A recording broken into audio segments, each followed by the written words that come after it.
Por 8 votos a 1, o plenário do Supremo Tribunal Federal decidiu que os conselhos de fiscalização profissional não se submetem ao regime de precatórios para o pagamento de dívidas decorrentes de decisões judiciais.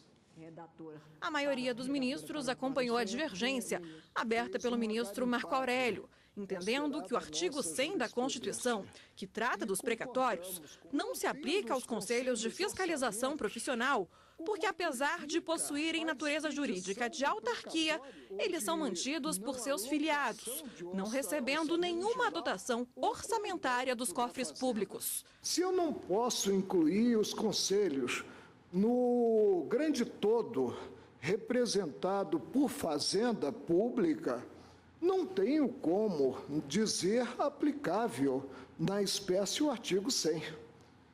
Por isso é que penso que sinaliza bem a Procuradoria-Geral da República quando conclui pelo afastamento desse sistema especialíssimo, que é o sistema de precatório, quanto a pagamentos devidos, não pela Fazenda, mas especificamente por cada qual dos conselhos. Diante do artigo 100, diante do que o próprio Supremo Tribunal Federal já, numa sequência de ações diretas em constitucionalidade, entendeu ser o próprio regime de precatórios.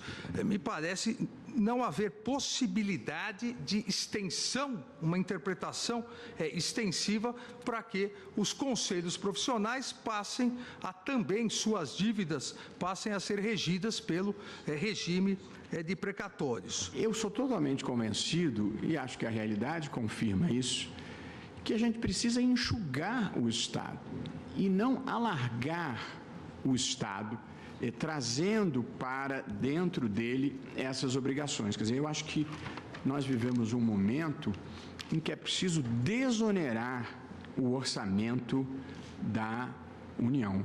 A verdade é que nós criamos um Estado maior do que a sociedade é capaz de sustentar. Me convenci realmente, e sobretudo no argumento que foi repisado pela ministra Rosa, que o regime de precatórios pressupõe a inserção desses valores previamente no orçamento público, que não acontece com os débitos das autarquias. O que nos levou, ou pelo menos no meu voto, o que levou a chegar a essa condição de figurar como autarquia ou titular de autarquia, uma vez que não havia outras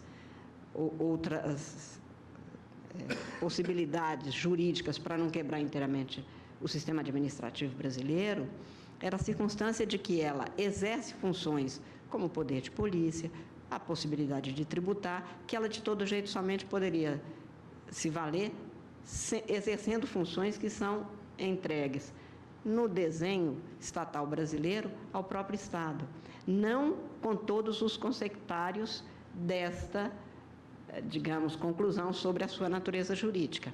Então, eu também partilho do que diz Vossa Excelência. O Estado não tem que crescer, a não ser para quem precise do Estado. Eu acho que tem que ter mais Estado para quem precisa de mais saúde, menos Estado para quem pode arcar com uns tantos ônus, mas muito mais educação para quem precisa de mais educação, porque o Estado brasileiro é máximo para quem, às vezes, não precisa nem do mínimo, mas, às vezes, ele é mínimo ou até ausente para quem precisa do imprescindível. Apenas o relator, ministro Edson Fachin, votou no sentido de que os conselhos profissionais podem se submeter ao regime de precatórios. Não depreendo e não verifico nessa exclusão orçamentária óbice a adoção do regime de precatórios. Isto porque as contribuições arrecadadas pelos profissionais são destinadas especificamente aos conselhos aos quais estão vinculados. Portanto, a destinação da contribuição é direta e vinculada ao conselho que a instituiu e que ele impõe a cobrança para o custeio do próprio conselho. E mesmo que as contribuições de interesse das categorias profissionais e econômicas sejam tributos criados dentro da competência legislativa da União, não seguem a mesma lógica do recolhimento dos demais tributos da União.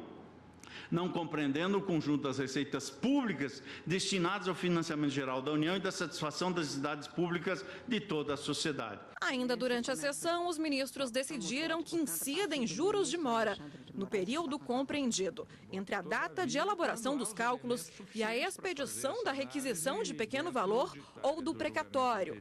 A decisão terá impacto em pelo menos 27 mil processos que estavam suspensos em outras instâncias, aguardando o precedente do Supremo.